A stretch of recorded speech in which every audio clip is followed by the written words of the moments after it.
Welcome to day 2, tip 2 in this video series of 5 business tips in 5 days. To make sure you don't miss out on future videos in this series, as well as the other videos here on the channel, be sure to hit subscribe to the channel below and make sure to click that little bell icon that turns on notifications so you are notified by YouTube whenever I post new videos. Hi everyone, my name is Wade, the owner of Black Tie Barn Candle Company. And on this channel, we talk about candle making, whether it's as a hobby or running a business. So thanks for stopping by.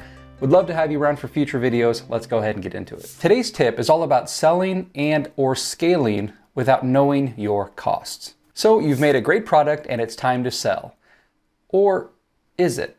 We are all eager to hit the market and start selling, but there are some important steps that you don't want to skip before doing that. And each of these steps or things to consider have their own importance. For example, as a new business owner, you might be wondering what to price your products, or in this situation, what to price your candles. Well, how do you know what to price them if you don't actually know what it costs to make them? These costs that I'm referring to make your finished goods or finished product is what's called your cost of goods sold, or COGS for short. Basically, you need to know the cost to produce each specific unit or each specific item in order to know what to price them accordingly. Now, sure, you can overprice your products and you probably would be fine. That's assuming you can sell it at that higher price point.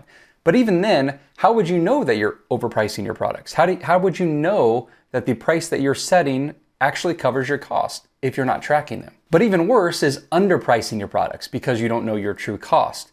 And in that case, you might only profit very little, or nothing at all because you break even. Or worse yet, you could actually lose money on each sale, on each product. It sounds silly, but it's very easy to overlook small costs that just add up, or just inadvertently forget to include some at all. Properly identifying and tracking your cost of goods sold can be one of the trickier parts for a new business owner, or for any level of business owner, but it's also one of the most important. Now, there are several methods that you can use to identify your expenses and your costs, and then track them down to a specific unit, to a specific product. But some of these are much more complicated, and then there's easier solutions as well. But here's the basic scenario. You purchase a case of wax, a few cases of jars, a bag of wicks, a few bottles of fragrance oil, your wick stickers or hot glue, maybe your label perhaps. All of these things you purchased from a supplier, and you know how much you spent on all of these purchases. You have those receipts or using some form to track all that. That's the easy part. But you have to break it down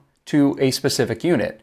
The actual cost of each product, not the total cost of all the materials. This is why having product builds and designs or specs or recipes or whatever you want to call them is so crucial, because you need to know what materials go into building that specific product. Again, there are several ways to do it. I personally use an application called CraftyBase to handle all of that, and many of you already know that have been around this channel for a while. Now, I'm not going to get into all the details about how CraftyBase works in this video, but if you are interested in more information on CraftyBase, I will have a link to it in the description below, as well as a video I made overviewing its main features and functionality and how I use it. Having a recipe, which I do inside of CraftyBase, helps you to identify exactly what materials and how much of each material goes into each finished product, whether that be candles or soaps or wall art or necklaces or keychains or dog tags, shirts, or whatever. But beyond knowing just what materials go into the product, you need to know the cost of those materials so that you can determine your cost of finished goods, your cost of goods sold for each product. Now in CraftyBase, whenever you purchase more materials, the cost of those materials are wrapped and combined with the previous purchases you've made,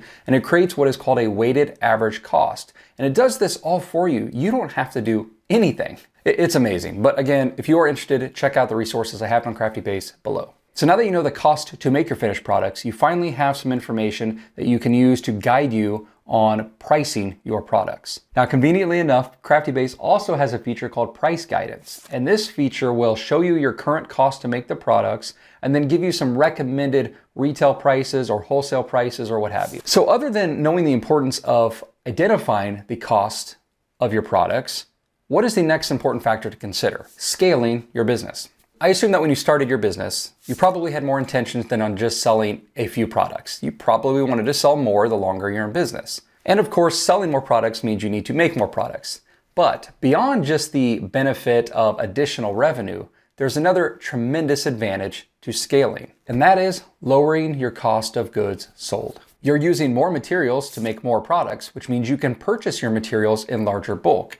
Larger bulk means better pricing, and larger bulk usually means better negotiated shipping rates with your carriers, or at least consolidated shipping. So overall, it's just much cheaper to get all of your materials. So if we take a moment and refer back to what we just talked about, determining the cost of your products, and then using that information to price your products. As you scale, how would you know if your costs are coming down, or by how much if you weren't actually tracking your cost to begin with? But that's no longer an issue. We're all on the same page. We know the importance of tracking our cost. So now that we're all tracking our cost, as you scale, you can visually start to see those costs come down as you purchase more bulk. And this becomes your new cost of goods sold at scale. So at this point, you can either A, pass these savings to your customers and offer them better pricing, or B, keep the additional margin as extra profit or reinvest it back into your business for growth. Regardless of which option you choose, this is a good thing. Now, I could talk all day about cost of goods sold, expenses, recipes, and prices. And honestly, at some point, I actually plan to in some upcoming ideas I have for the channel. But until then, I hope this information helps point you in the right direction, just in case you weren't already headed there yourself. And I would love for you to share any follow-up questions you may have about this topic in the comments section below. Be sure to check out the information about Crafty Base in the description below. It literally handles everything we've talked about in this video, as well as many more things we didn't even discuss. I've used it for years. They do offer a free trial, and if you decide to give it a shot, using the link in the description below, you're actually helping to support this channel as well. So I appreciate it. If you haven't seen Day 1 Tip 1 as part of this video series, be sure to check out the video on the screen. Otherwise, check out one of these other videos or tune in for Day 3 Tip 3 as soon as it's available. Feel free to check out the rest of the videos on this channel as well. I appreciate you for stopping by and tuning in, and I'll see y'all next time. Thanks.